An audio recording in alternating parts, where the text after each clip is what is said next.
wabarakatuh. A'udzu billahi minasyaitonir rajim. Bismillahirrahmanirrahim. Alhamdulillahirabbil alamin wa bihi nasta'inu ala umuri dunya waddin wa ala alihi washabbihi ajma'in. Amma ba'du. Sahabat Fatayat yang berbahagia, tidak terasa kita telah sampai di penghujung bulan suci Ramadan. Alhamdulillah, hingga saat ini kita masih diberikan kesehatan dan umur panjang untuk melaksanakan berbagai macam rangkaian ibadah yang bisa kita laksanakan selama bulan suci Ramadan. Sahabat, beberapa hari lalu saya pernah membahas mengenai keistimewaan bulan suci Ramadan, yang mana salah satunya adalah bulan Ramadan merupakan syahrun najah atau bulan kesuksesan, yang mana kesuksesan itu diraih bagi orang-orang yang bersungguh-sungguh dalam melaksanakan ibadah puasa dan ibadah-ibadah lainnya selama bulan suci Ramadan, sehingga Allah ganjar dengan predikat la'allakum tattaqun. Lalu timbullah pertanyaan, apakah setiap orang yang melaksanakan puasa itu akan mendapatkan predikat la'allakum tattaqun atau sebagai golongan orang-orang yang bertakwa? Ternyata tidak, sahabat. Dan kabar bahagianya, ada 3 amalan yang utama yang mampu menunjang ibadah-ibadah kita selama bulan suci Ramadan agar kita mendapatkan predikat la'allakum tattaqun tersebut. Yang pertama adalah meningkatkan sholat. Kata meningkatkan di sini berarti menambah dari yang sebelumnya hanya melaksanakan sholat fardu saja. Maka di bulan suci Ramadan ini mari kita kumpulkan berbagai macam sholat-sholat sunat yang bisa kita laksanakan. Mulai dari sholat sunat rawatib, sholat sunat tahajud, sholat sunat duha, sholat sunat tahiyatul masjid, sholat sunat tarawih, sholat sunat witir, dan sholat sunat lainnya. Kata meningkatkan di sini juga bukan berarti hanya menambah jumlah sholat kita, akan tetapi meningkatnya kualitas sholat kita.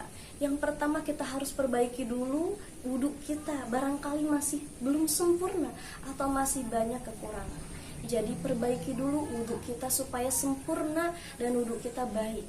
Yang kedua, tingkatkan kualitas sholat kita yang semula tidak khusyuk menjadi khusyuk.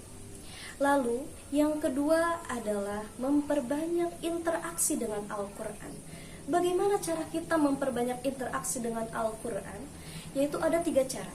Yang pertama dengan qiraatul Quran atau dengan membaca Al-Quran, bertadarus Al-Quran, membuat target hataman. Misalkan dalam 1 bulan kita ingin hatam 1 kali hataman, 2 kali hataman, 3 kali hataman, kita membuat target hariannya. Lalu yang kedua dengan cara tilawah Quran, yaitu dengan cara membaca Al-Quran dengan memahami isi kandungannya. Apa yang dapat kita petik dari ayat yang kita baca? Apa yang dapat kita pelajari dari ayat yang kita baca? Yang ketiga adalah dengan hifdzil Quran, yaitu menghafal Al-Quran.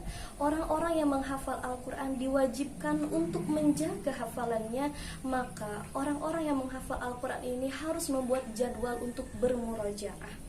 Dengan bermurojaah itulah interaksi kita terhadap Al-Quran akan lebih intens dan lebih sering. Yang ketiga adalah memperbanyak infak dan sedekah. Sebagaimana yang telah diceritakan oleh para sahabat Nabi, bahwa Nabi Muhammad SAW adalah orang yang paling dermawan. Akan tetapi apabila telah memasuki bulan suci Ramadan, Nabi meningkatkan kedermawanannya itu. Masya Allah. Maka sahabat, mari kita sama-sama tingkatkan sedekah dan infak kita selama bulan suci Ramadan ini.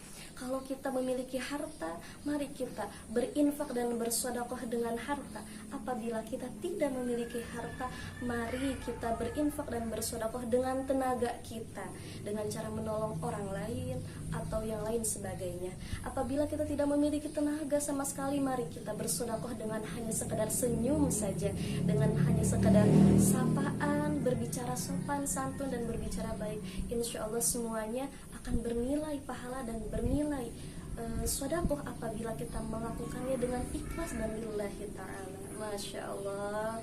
Sahabat, semoga berbagai macam rangkaian ibadah yang kita lakukan di bulan suci Ramadan ini senantiasa Allah terima, senantiasa menjadikan kita termasuk ke dalam golongan orang-orang la'allakum tattaqun tadi, sehingga kualitas ketakwaan kita setelah di bulan suci Ramadan ini meningkat dan terus meningkat. Amin Allahumma amin. Sekian dari saya, wallahul muwaffiq ila aqwamit thoriq. Wassalamualaikum warahmatullahi wabarakatuh.